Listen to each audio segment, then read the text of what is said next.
Welcome to the second day of the 27th International Conference on Service Learning. We will start today with the plenary session, Service Learning and Citizen Education Today. Charo Batlle is one of the panel members from Spain, as well as Vinícius Zunino from Politize, Brazil, Ángeles Soletic from CLAYSS-UBA, and the moderator will be Giorgetti from CLAYSS-Uniservitate-UBA. So now we will give the floor to the moderator to introduce the panel members.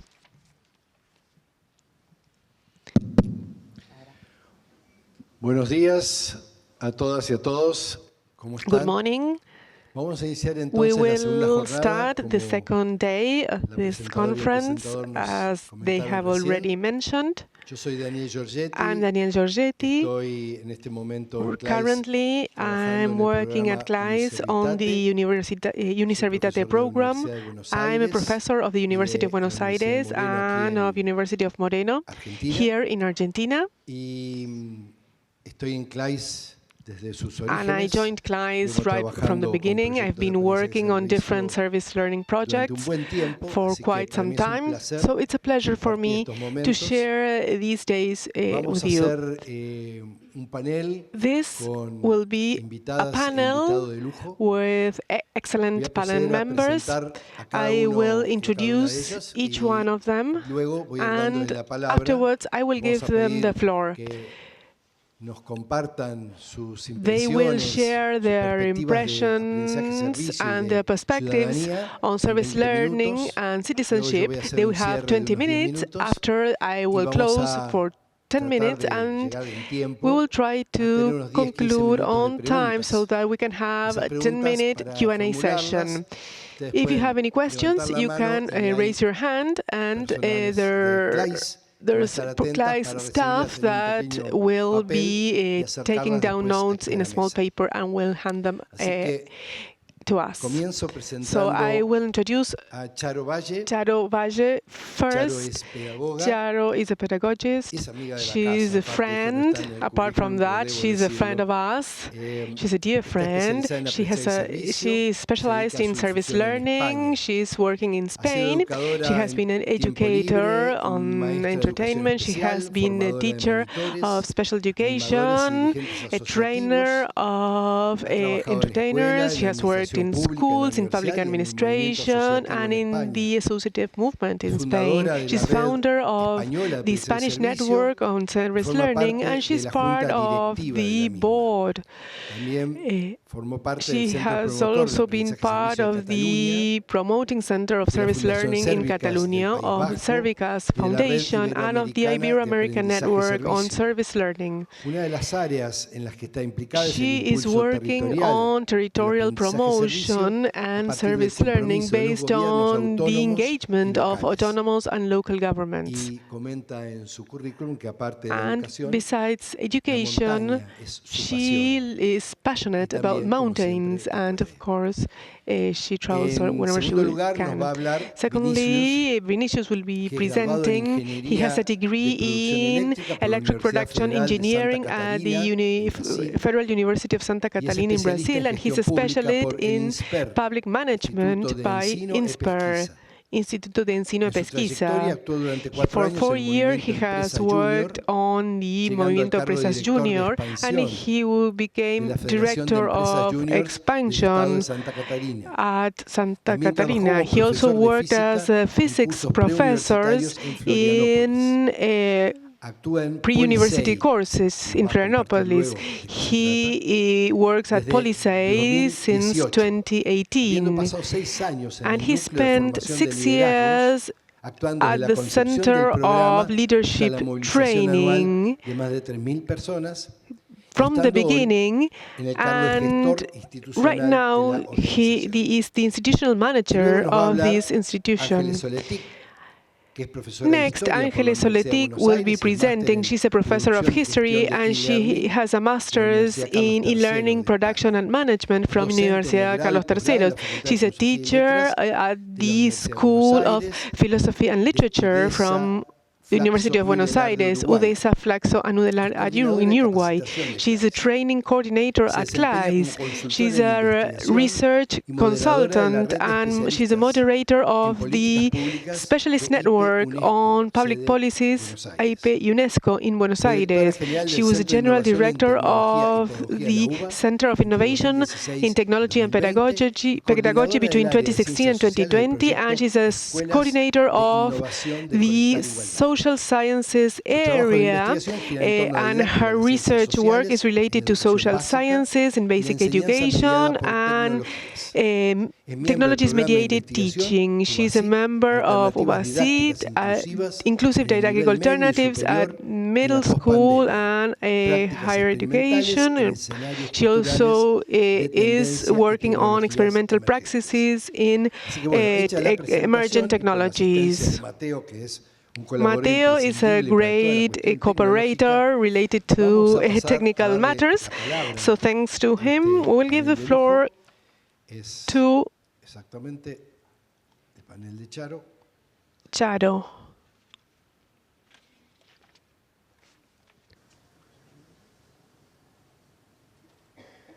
Vieron que no es tan sencillo. It's not so easy as you think. Y ahí apareció.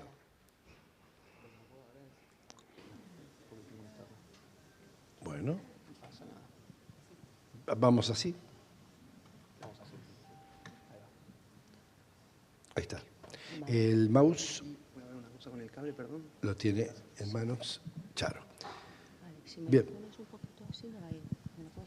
Sí.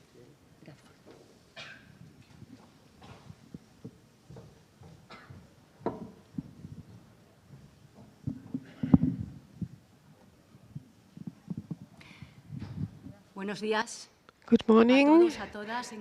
I'm really pleased to be here with you and with so dear friends, and also I'm really pleased to meet new people. Marisa, and myself make sure that we will go back to Spain with a bag full of experiences and reflections, and I'm sure that we will really make the most of it.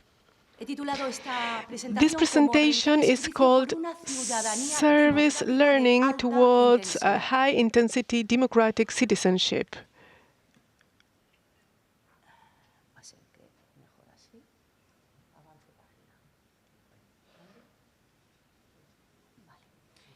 No, prefiero hacerlo yo. ¿Sí? ¿Puedo hacerlo? Bien. Realmente podemos mirar. We can't see the world with hope. Considering all the information that we received yesterday in the morning with the different presentations, there is still room for hope.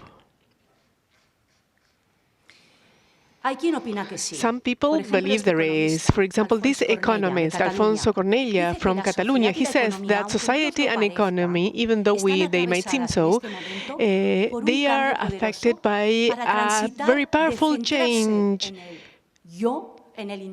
to move away from me, from myself, to focus on the conviction that what really matters is the collective aspect.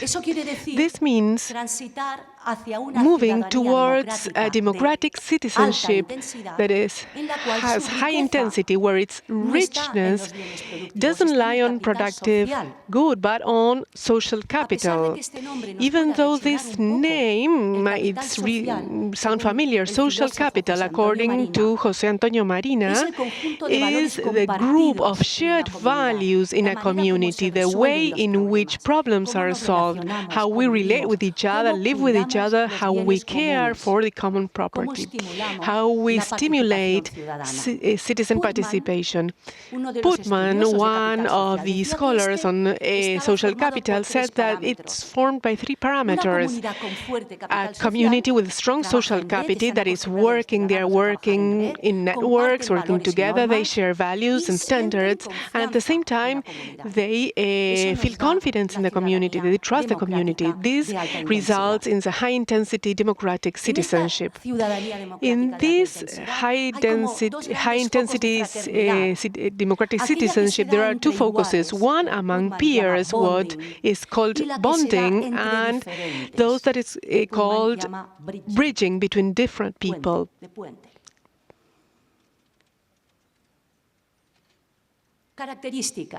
What are its characteristics? This is a community that faces problems together, and especially they seek for solutions together. There is a high rate of participation, engagement, associative vitality. They take care of life, of the planet, of the community. The community is at the center. And somehow the community transforms citizenship into caring citizenship. What does service learning have to do with this? How can service learning contribute to a democratic citizenship?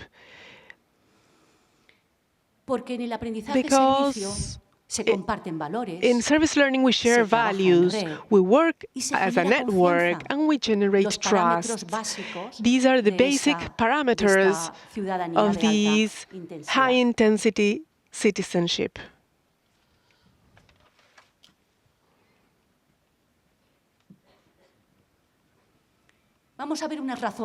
Let's see why service learning is a good driver of this high-intensity citizenship. A very interesting aspect is that difficulties are considered as problems and not conflicts. Because, as José Antonio Marina says, when a difficulty is considered as a conflict, there are winners and losers. But when a difficulty is considered as a problem, the problem aligns people in order to find a solution. So you can get together with others with this, and the common enemy is the problem, not others. On the other hand, the skills of the population improve. They acquire skills to solve these adversities. Mutual knowledge is stimulating among the different actors that get together to solve problems, so trust is generated. There's an intensified feeling of satisfaction, of being part of a welcoming community. Self-esteem is boosted in those who participate. Participation and citizen engagement is stimulated, especially of girls, boys, and young people. All these images that I have shared are images of service learning projects where these parameters are really experienced with high intensity. Democracy is strengthened by placing civic commitment not as an accessory but as a core part of the education system. Let's remember Article 1, the first one of the Universal Declaration of Human Rights. All human beings are born free and equal, have equal dignity and rights, and we have reason and conscience, and we must behave fraternally with one another.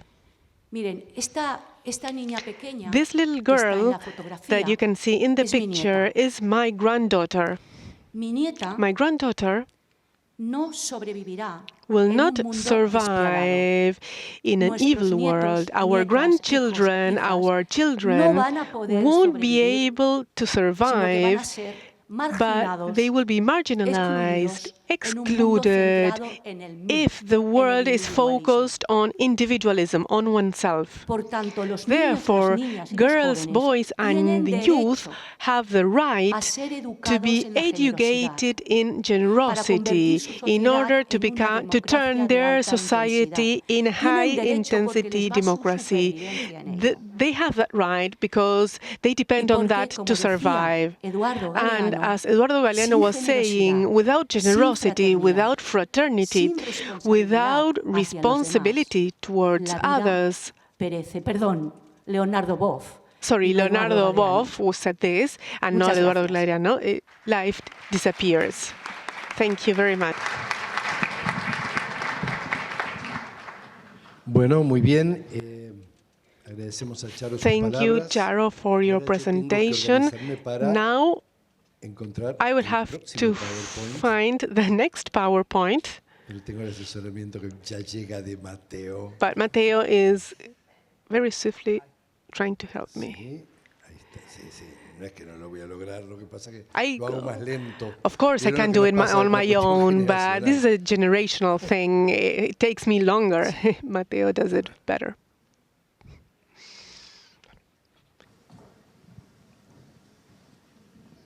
Vinícius, ¿lo puedes ver y puedes manejarlo? Déjame ver, sí.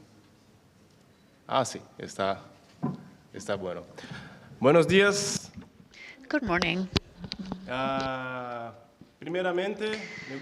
First, I would like to apologize for my poor Spanish. So if you don't understand something I say, you can then ask me or you can interrupt me. I will speak a mixture of Portuguese and Spanish. It's a pleasure to be here today in this 27th International Service Learning Seminar. I must confess that before this seminar, I didn't know it existed. But yesterday, while I was with Nieves at her lunch, she told me that despite our organization not having service learning as the name of it, is quite surprising. So it's interesting to see that we do something that is part of something that is much larger than our organization. I hope I can share with you some of our experiences and how Politize, my organization, is trying to strengthen our democracy in Brazil and now in Latin America. I'm Vinícius, inspired in Vinícius de Moraes, a famous singer in Brazil. I've been in Politize for 7 years now. Now I'm the institutional manager, that's my role. I spent 6 years in charge of our volunteering group in Brazil. Our organization can only exist because there are many partners that help us develop our activities. And I'm here today thanks to the Global Center for Pluralism, a Canadian organization that is very important to strengthen the idea of pluralism in the world. So we've been recognized by their award in 2003. So I'd like to thank our friends in Canada.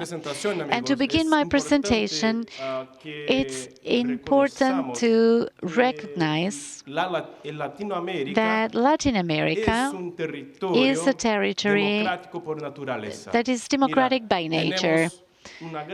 We have a wide variety of languages. We have a large population that is made up of a mixture of different ethnic groups. We also have many social movements in our countries. And we also have a large variety of customs, rituals, traditions in each country. As a result, Latin America is a continent that is different from the rest of the world. We have very strong, unique characteristics.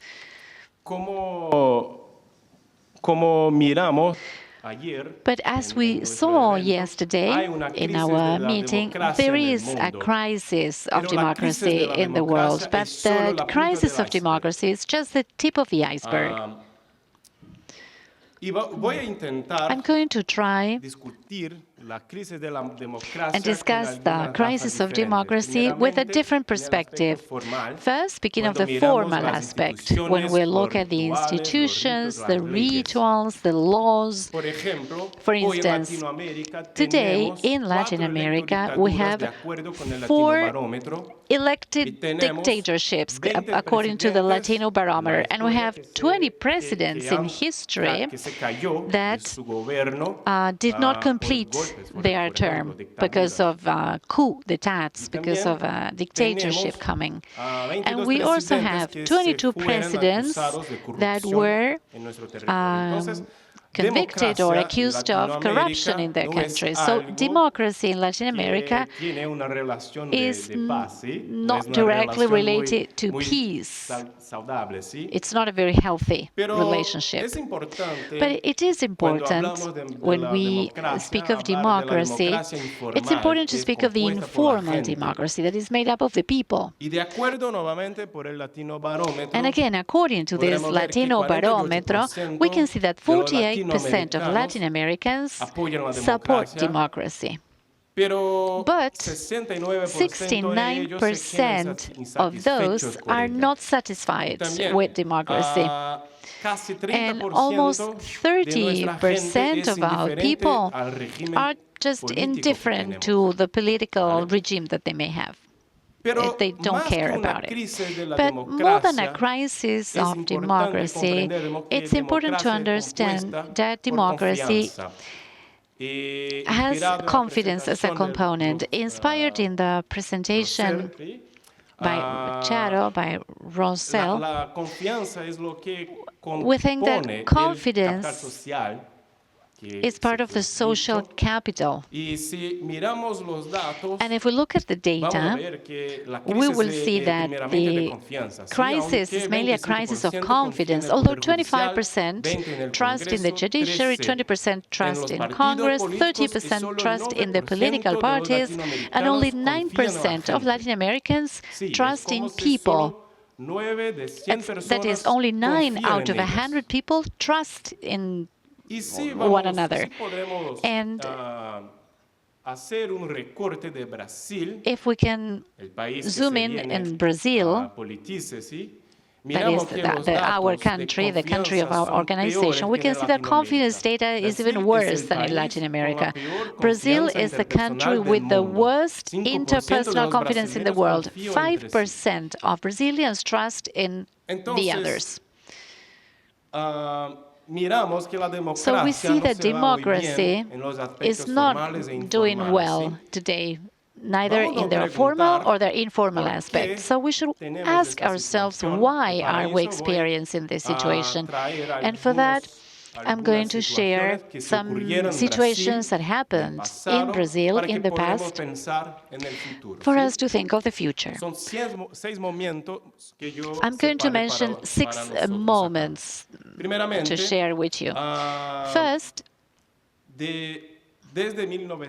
since 1964 until 1985, we had a military regime, and we spent a long time without being part of politics in Brazil. Then, 1985, or between 1985 and 1988, we had the end of the military regime in Brazil, and we started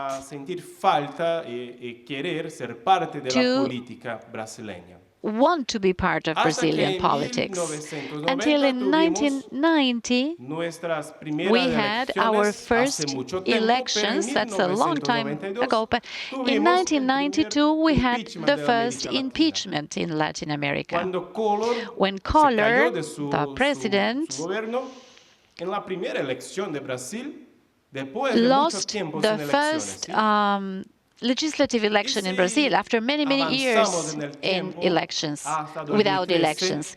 And we move ahead to 2013, and you may remember some protests we had in Brazil. But despite those protests, terem movimentado la política brasileña en 2013. Algo que se fue muy In claro 2013, something that was very clear in these episodes was that those people that were in the protest confused the roles of the institutions, of those in government.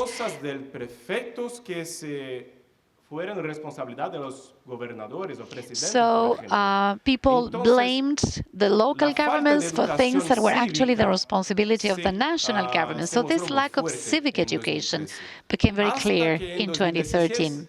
Until in 2016, we had the impeachment of Dilma Rousseff, another president. But more than the impeachment, it's important to highlight the political polarization. This is Brazilian Congress. Here we have the left, those that support in red, those that support the government of Dilma Rousseff. Yellow,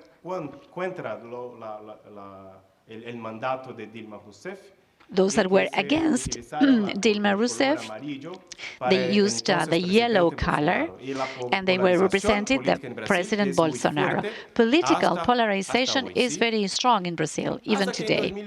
And then in 2023, we had the invasion of the branches of government in Brazil. People invaded the institutions. And apart from this invasion, we realized in Brazil that we as Brazilians do not all share the same values, and that reduces social capital. So we can see, going back to the image of the iceberg, that when we have a lot of lack of confidence with the people in the country, we have a low social life and low social capital. That leads to lack of trust with institutions. When we have this lack of trust, bureaucracy increases. With more bureaucracy, we have delays in the resolution of our problems. That leads to insatisfaction or dissatisfaction with democracy, until we reach to the crisis of democracy. And that leads to the increase in the autocracies in the world. So these are some data that shows how Brazil has reached this lack of social capital. While we were in the military regimes, we had two lessons at school. One was moral and civic education, and the other one was OSPB. OSPB is Social Political Organization in Brazil.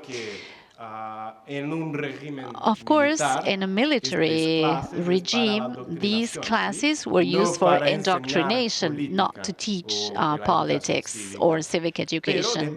But after, with the return of democracy in 1993, civic education was no longer included in our curricula in public schools. In 2004, a research by Dantes and Jr.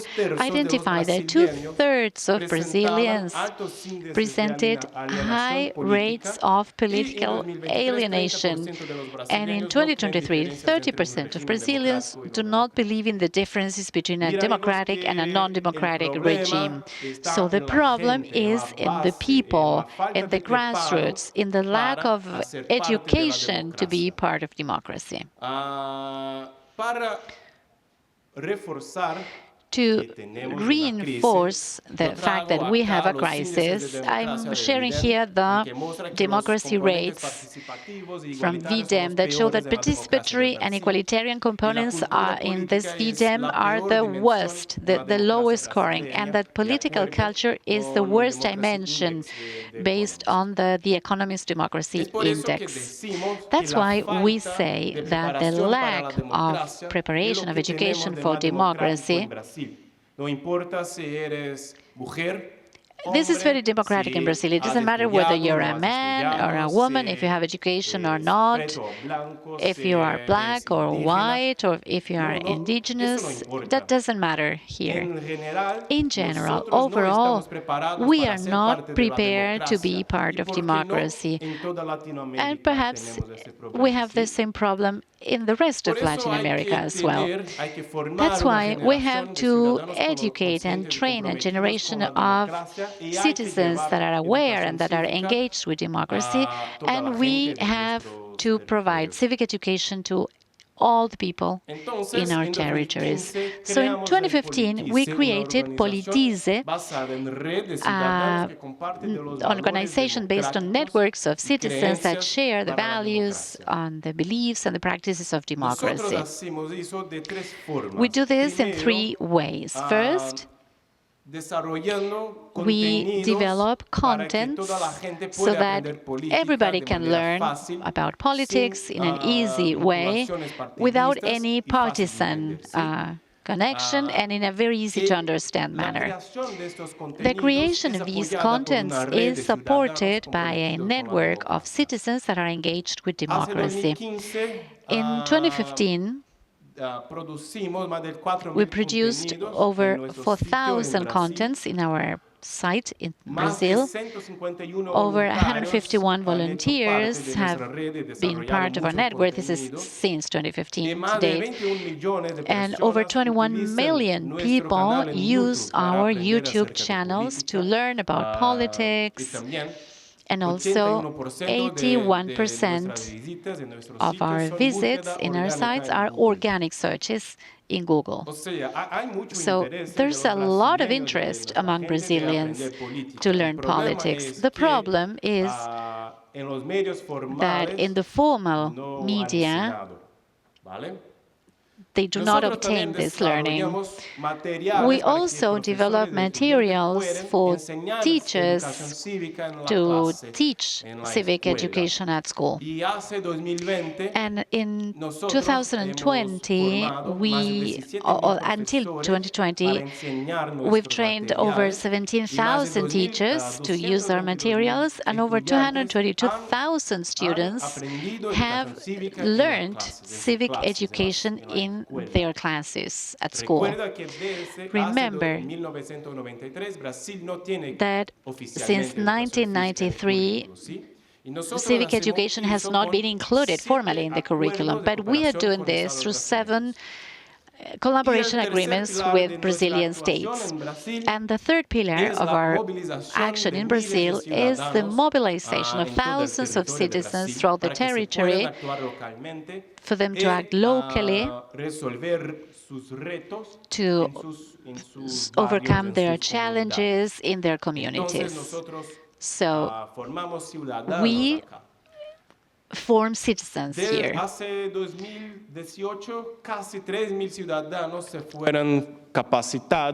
Since 2018, almost 3,000 citizens have been trained, and these citizens have conducted workshops in their own communities.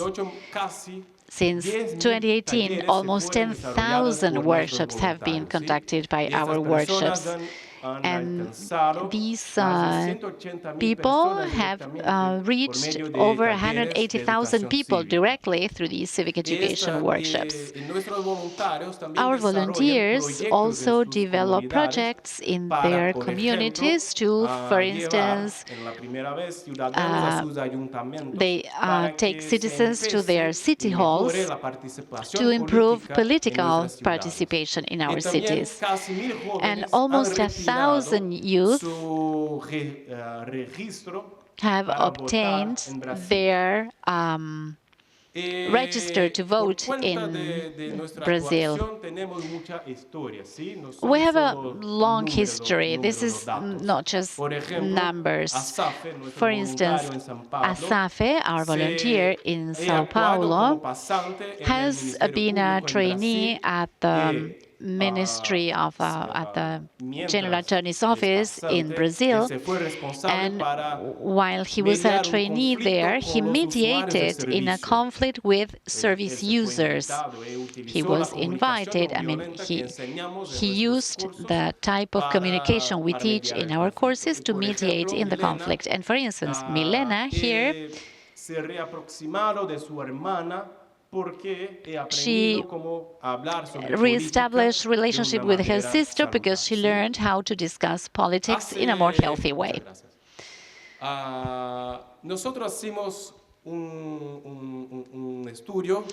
We conducted a study that showed us that for every dollar invested in Politize, it becomes $12 invested in society. So now we want to expand our actions to the rest of Latin America and improve our democracies. This year, we started our expansion in Latin America. You can use that QR code to visit all our links, but we've also launched our site in Mexico, Argentina, and Colombia. And you can be part with many other organizations that are part of our work, so we can expand our action in Latin America. And you can help us by developing content, by disseminating our content, or also just by adapting content that we already have in Brazil. And finally, after this presentation, I hope I've been clear that service learning and civic education are closely related, that it is possible to use our tools to feed our social capital and strengthen our democracies. I'm at your disposal. Thank you so much for this time. Thank you.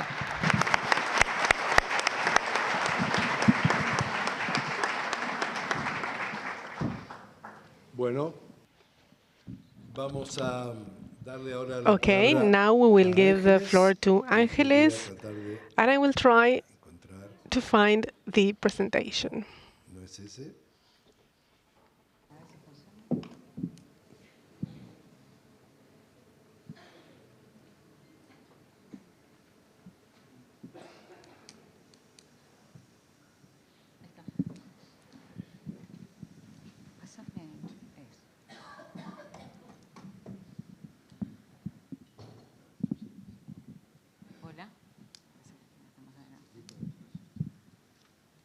Déjalo ahí.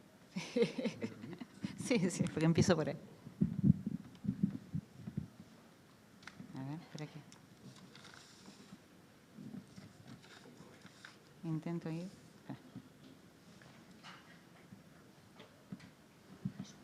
Ahí está. Ahí está. Podemos ir para atrás y para adelante. Sí, perfecto. Bueno. Buenos días a todas, a todos. Good morning. It is a great pleasure for me to be here on this side. As part of the CLAYSS team, it's a great pleasure to share this panel with Charo, Vinícius, and with Dani. It is an honor, and discussing all these topics is very interesting because they are part of our everyday work at CLAYSS. This is not a topic that we don't discuss about. It's part of our education processes. We discuss about all these matters every day. And when I started thinking about this presentation, the question was, what should I title the presentation? How can we think about service learning and citizen education today in our democracies?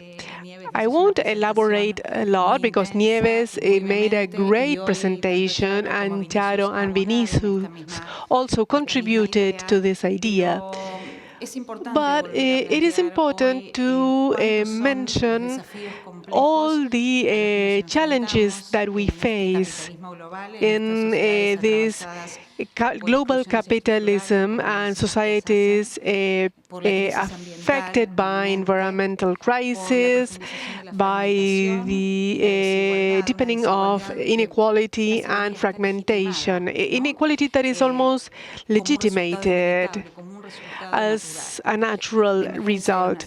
The emergence of nationalisms, the my nation first, and there is a polarized world with an expanded crack, let's say, or divide. Everyone speaks about these divides, even though we think these divides are only ours. They are expanded all over the world.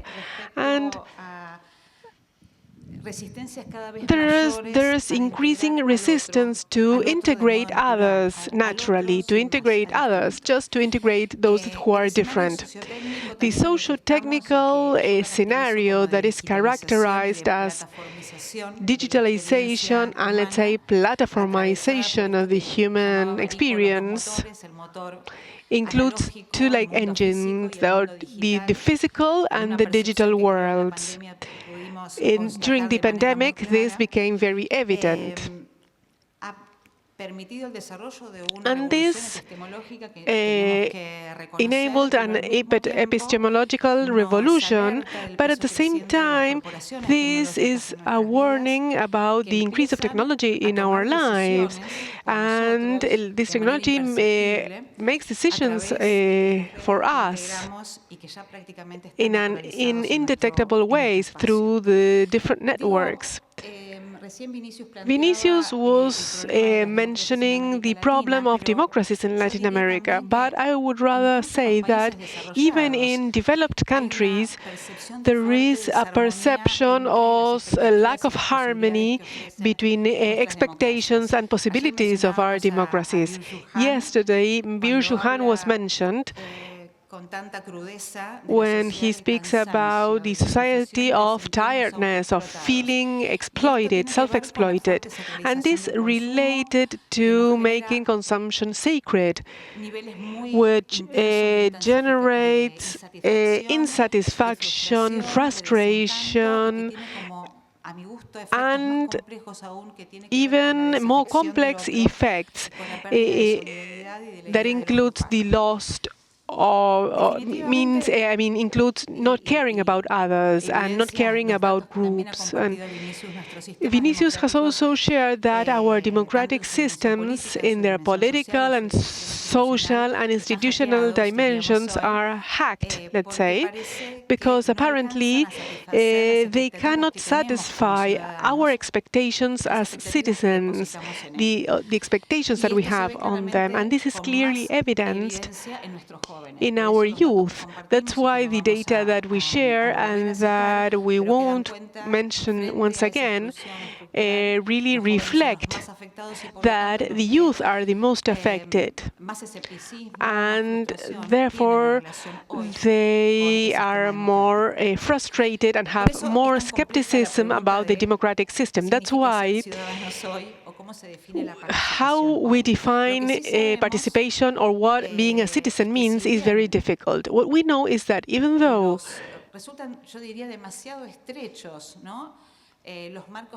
theoretical frameworks are very narrow, we also know that we have to intensify the way in which we are citizens. We have to strengthen democratic systems. We all agree that that's the direction that we have to take. The idea is to think about service learning, of course. So, paso por acá.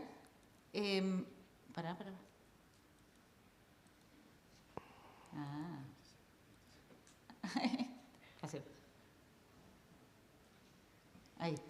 Quería traerles para en este que trató de ser breve.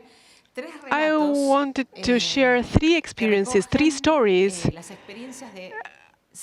about hundreds of students, of girls, boys, adolescents, implementing service learning projects. These three stories somehow are related to micro experiences.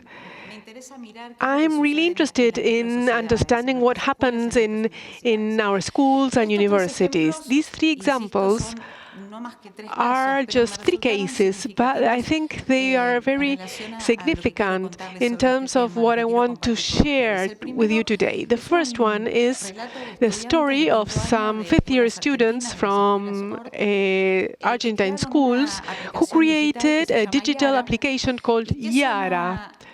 This is an app developed by the request of a university, the Maimonides University, which is very connected to these art schools. They are part of the Jewish community in Buenos Aires and Latin America, and they permanently interact with the school. And in this case, they thought it would be a good idea to develop an app in order to detect cases of tuberculosis. This is a disease that in the world causes the death of 4,000 people a day.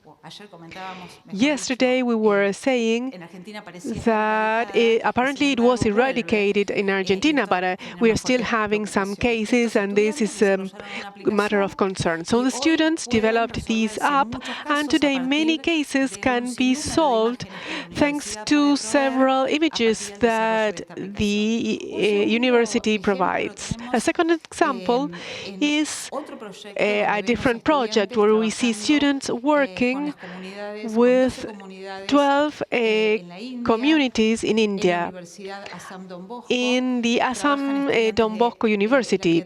They are working on nanotechnology, social work, producing filters, ecologic filters, low-cost filters, through which they have solved a structural problem in those communities related to the spread of dysentery, a disease that is that spreads when communities do not have access to drinking water. And this case is in Latin America. These are students from Puerto Alegre, from very vulnerable communities. And they really admit that there is sexual violence in their communities, and they work in schools together with some civil society organizations, not only to address this sexual violence problem, but also to work on developing a comprehensive sexual education that focuses on the practices and knowledge of those communities. In these images, we can see empowered youth. They are capable of analyzing very complex problems in an autonomous manner. They can make decisions, they can study in depth these problems, and they can interact with adults. All these projects are articulated with a curricula, but at the same time, we know that apart from the disciplinary content, they learn lots of things. What do they learn? They learn to reflect in a critical and informed manner about social context, about problems, about tensions. They learn how to position themselves when faced with these problems, and they create a feeling of confidence that they can do something to change. They also develop a sense of responsibility, social responsibility, of moral obligation. When faced with these problems, they feel that they cannot be indifferent, that we need to move forward and we have to go beyond reflection. And also, they develop collaboration because they can recognize that others need them and they recognize that they need others in order to offer concrete responses to their problems. These experiences are not implemented in an isolated manner. They have to be analyzed collectively. And finally, the youth learn other ways of participating, ways that are alternative to formal democracy. These are some of the testimonies of the youth. They say, we can offer a service that you created with an effort and you make life simpler to others. That feels really good. Another one says, I want to keep on studying technology in order to develop products that can help my community. I started thinking that I could do something in order to modify the reality.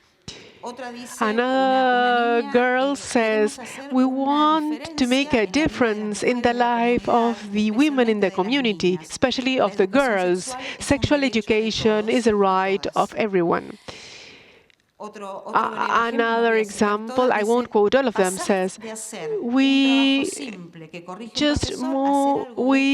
it's not just a project corrected by professor, it's doing something useful for others. So they feel satisfied, they feel that they have accomplished something because they were able to overcome that tension between reflection and action.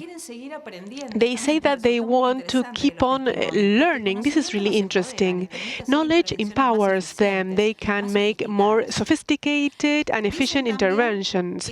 They also say that by helping to solve a problem, they contribute to knowledge in a different field, for example, the field of medicine.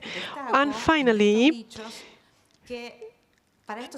for these students, the real learnings are not evaluated in an exam, in paper and pencil, but they are evaluated through the footprint they can leave in the lives of others. Now I want to change the perspective, because when we see students or youth like Vinícius, we say, oh, they have great values, they are wonderful, but I want to think about this from a different perspective. We have to think about how these students came here. We can ask Vinícius, for example, but what I'm really interested in is in showing that the opposite side of these, or the other side of these projects, is related to transformative and deliberate education. These teachers are behind these students. There are teachers and professors that know that they have to teach students to be citizens, and students learn to be citizens, and they teach through questions that oftentimes let us thinking in the classroom. For example, the magic question, what are we going to do to change the reality? So what would you like to change? What direction should we take? But besides, these teachers motivate in order to pose challenges, to overcome these barriers between schools and the world. They promote and they encourage students to be emotional, and they try to make students really believe that they can transform reality. Besides, these educators related to traditional civic education that exists in Argentina as a subject, but it's very related to the just reflection.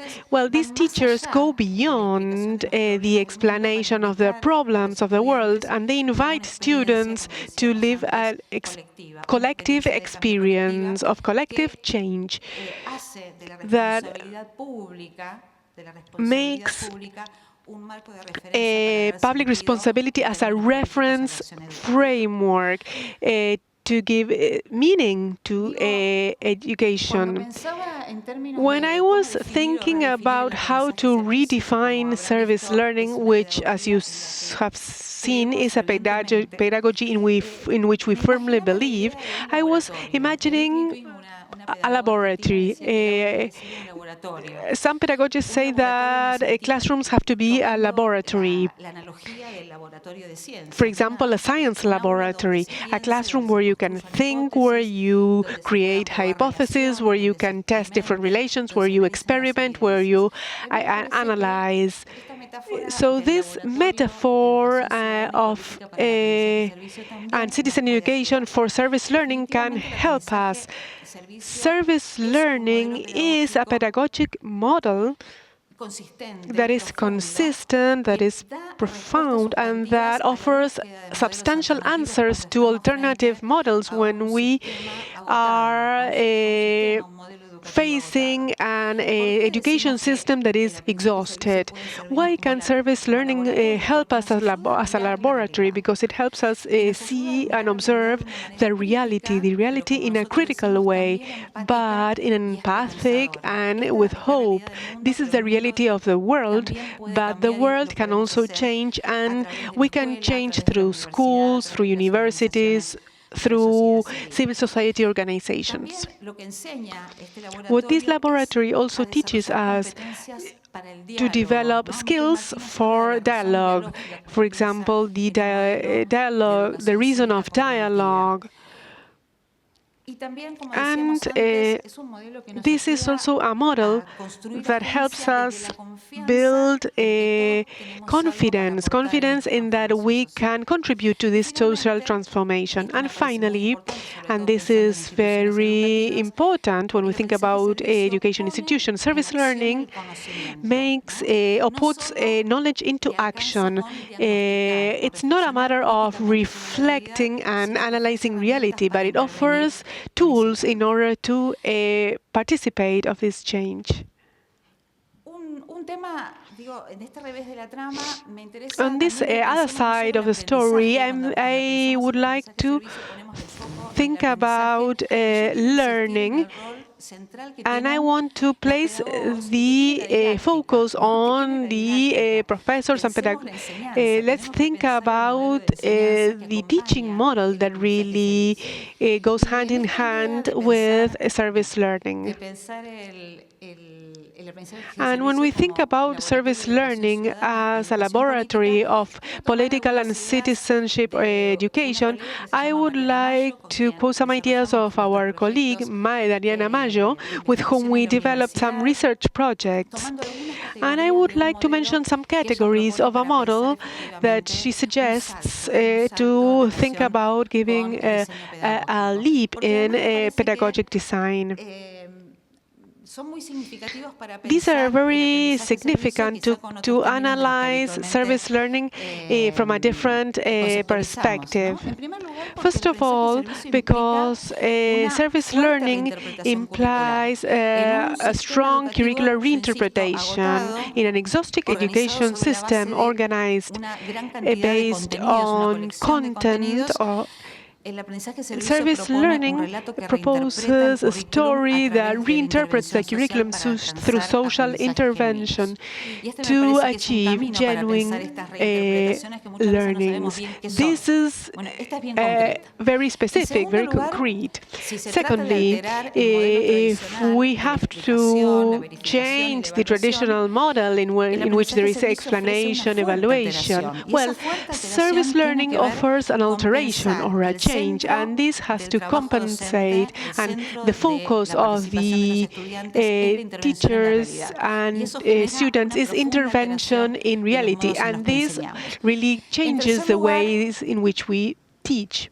In the third place, we have to think about really making an effort, using our body, actually. This means making an effort,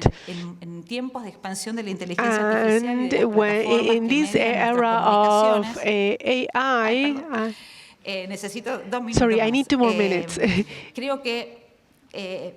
I think that this is the most humane way to think about the current scenario. Fourth, co-designed practices. We always say that we need to include service learning. Well, clearly this is a practice that is related to co-design. And finally, the transformation of evaluation, because AI today kind of delegitimizes evaluations, traditional evaluations.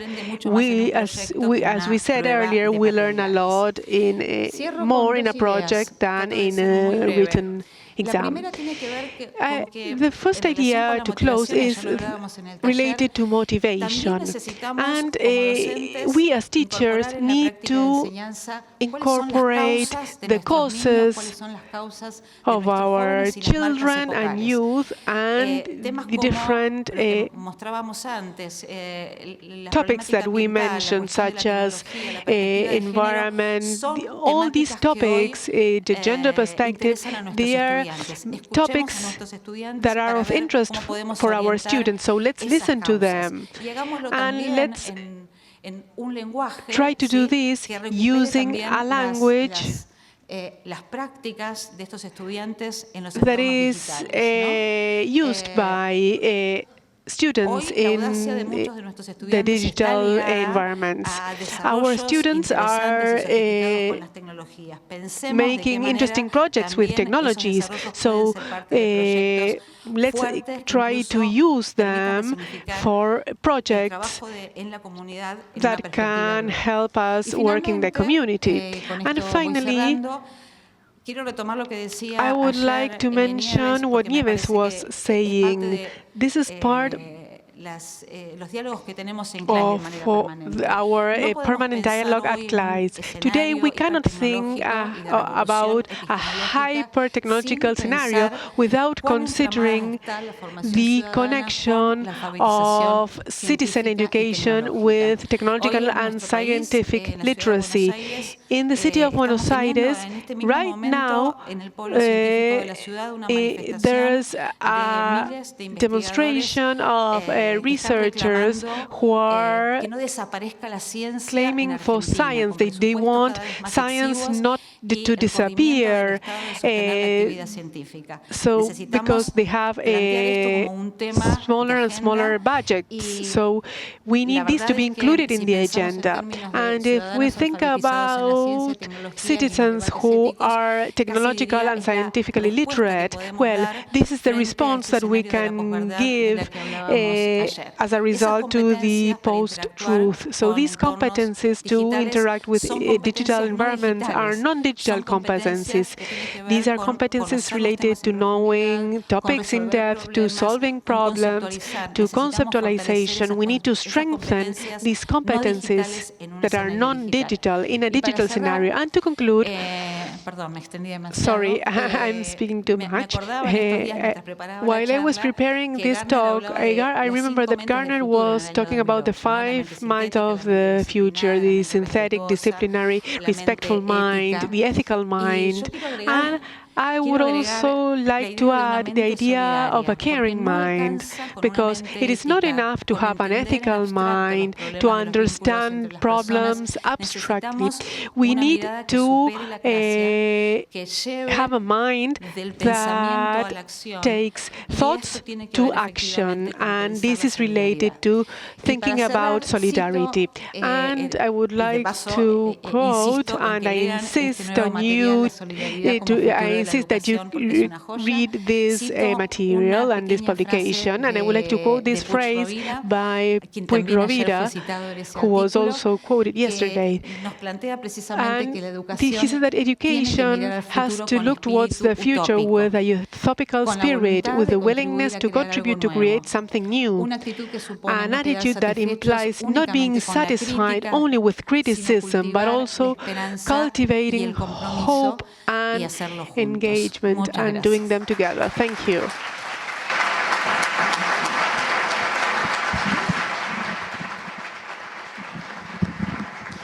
Bueno, me corresponde hacer un pequeño cierre. It's time for the wrap-up, and then we will open a Q&A session. Yo hace 40 años que soy profesor. I've been a professor for 40 years, and I'm still a student. I still learn. Así que tomo nota y So I take down notes. Look at this. These are my notes. This was chaotic while our colleagues were sharing their comments. Don't worry, I won't read all of them.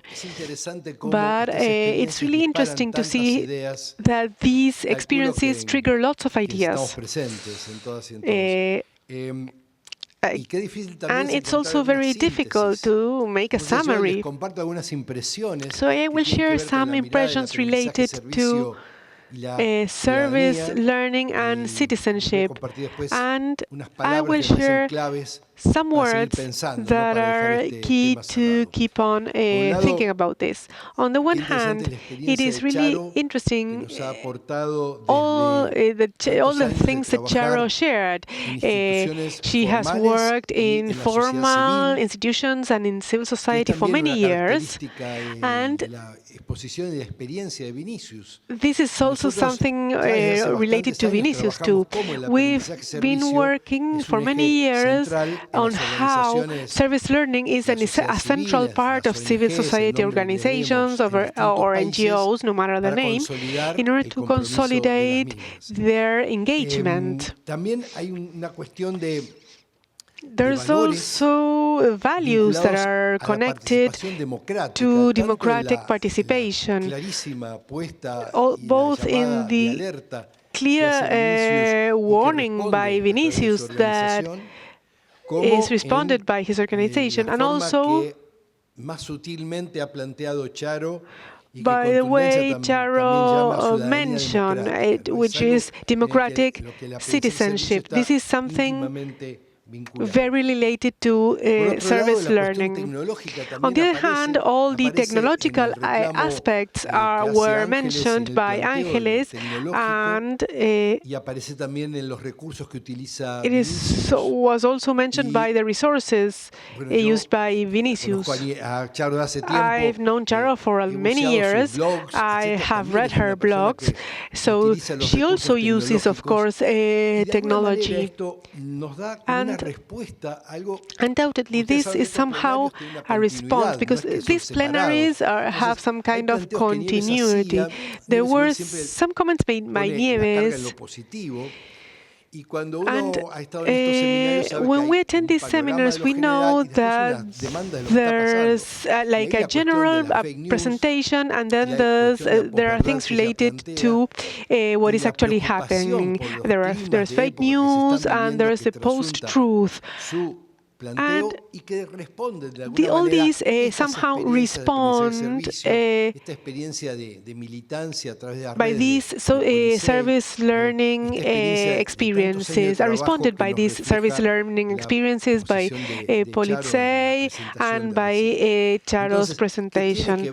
So, in what way are service learning and citizenship related? Well, they are very related, and there are many responses to these. The rights in general, for example, the right to be educated with a political conscience, the right to learn from practice, something that is very useful and that makes our learnings meaningful. So this is a very interesting response at a time where there is no consensus, and both Nieves and Vinícius mentioned the Latin barometer. Last year, I I was present at some evaluations of the social schools of the UBA, and there were similar conclusions. So this seems to be a core. So I was thinking of 6 words to summarize these impressions and to keep thinking about them. The first one is concreteness, because when we go to these experiences, service learning experiences that you observe, they are so clear to see what happens with the kids and the teenagers. It's so forceful. The other word is engagement, commitment, because there is an engagement from these kids and youth, and there's also a commitment from teachers, partner organizations in the community work, and also the leadership of the school. And this is a process that in the past years has strengthened how to institutionalize service learning from the engagement of the leadership at the schools. So engagement or commitment is another key word. A third word is subjectivity. And I mention this because we ask ourselves, how do these children build this critical, engaged subjectivity? As we were seeing yesterday, reality can be transformed, and these experiences show that. And as Freire said, these are people that are going to change the world. We're educating people that are going to change the world. That has to do with an active, engaged subjectivity. And the fourth word is politics. And we shouldn't be afraid of assuming that a general sense of politics, well, service learning practices have an impact on that, on politics understood as the common good, as solidarity. Sometimes that's why it's so difficult to use this in individualistic contexts that are just worried about the financial aspects. It's a different logic. And it's important for us to understand that everything is political in the generic way. And I mean, it has been like this for 40 years in social science. The fifth word is responsibility. That is related to the other words, but there's a responsibility when we are in charge of a service learning project. It's a responsibility when we are responsible for the children and we work with them to create projects. And it's a responsibility that has a component, of course, that is educational, but also a component of social engagement, and also a component that has to do with the comprehensive education of those people that goes beyond the other 2 points. So that responsibility is also part of service learning. And the sixth word, I don't want this to sound like cliché, but it has something to do with love. I want you to understand this more deeply. Now, at Uniservitate, we're working on this thing of the head, heart, and hands. And we run the risk of making the heart component very light, and we mix everything up. But be careful, the emotion in itself is not a question of the heart and love. Behind the emotion, there has to be something else. There has to be a substrate that helps us achieve the good in the community where we are working. Because in the social media, there are lots of emotions, and we're manipulated if we see the debates of some organizations that manipulate through emotions in the social media, and people answer back in the media with strong emotions, but that's not the heart. That's a reactive emotion that is shallow and sometimes biased. But the emotion has love behind, and that's why in service learning practices, what stays is love. So we should be clear about that. Vamos a alguna pregunta. Tenemos 10 minutos para preguntas. Tenemos algunas preguntas. Se han formulado aquí. We have a few minutes for questions. We have some papers here.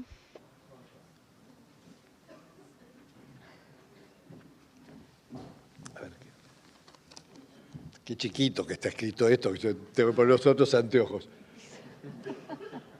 ¿En dónde debe estar el acento de aprendizaje-servicio? ¿En la solidaridad hacia los demás where o should en la it put the formación emphasis? del Solidarity, alumno service to the que lo others, or realiza? the education of the student that is doing it? Who would like to answer? Where we should put the emphasis?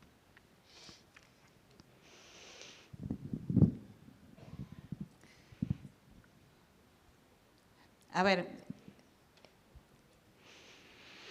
perdón. Acá no se trata de pensar si hay This is not algún about aspecto que thinking está por whether encima del there's otro, an aspect ¿no? that Es is decir, more important than the other. precisamente, Precisely, if there's something that characterizes service learning is its integrality. And this metaphor of head, heart, and hands reveals that interaction precisely, where intelligence is at stake, reasoning, emotion, feelings, the will, and action. I mean, we shouldn't think that we are prioritizing one aspect over the other. That's the first thing that I can say. The accent is on that jointness of these different variables, where it's not more important to educate the head of the knowledge, but the knowledge is essential to develop a quality service learning. But if we only have that knowledge, we cannot generate an empathetic relationship with the others. We cannot listen to what they need. We cannot learn from them. So the knowledge we have is not useful. We can also think of a sustained action, but if that action has no knowledge, then it's an action that very often generates frustration because I do not respond to the complexity of the challenge. So I insist that we have to think not that some aspects are more important than the others, but a more comprehensive approach to articulate the different dimensions in a single methodology or pedagogy in this case. I don't know if I have answered the question. Yeah, let's go to another question that is for Vinícius. The question is, I would like to know more about the operation of Politize, how it's funded, how you work there, and how do you maintain this non-partisan logic? Good questions. I'm going to try and answer them very briefly. The funding of all the civil society organizations come from grants or donations from individuals, from businesses. At Politize, it's the same. But a big challenge we have in Brazil is the lack of companies that are willing to help the cause of civic education or the strengthening of democracy. So that's a big challenge. Currently, we have much more support from foundations that offer grants. And they organize these public calls where we propose projects to obtain their funding.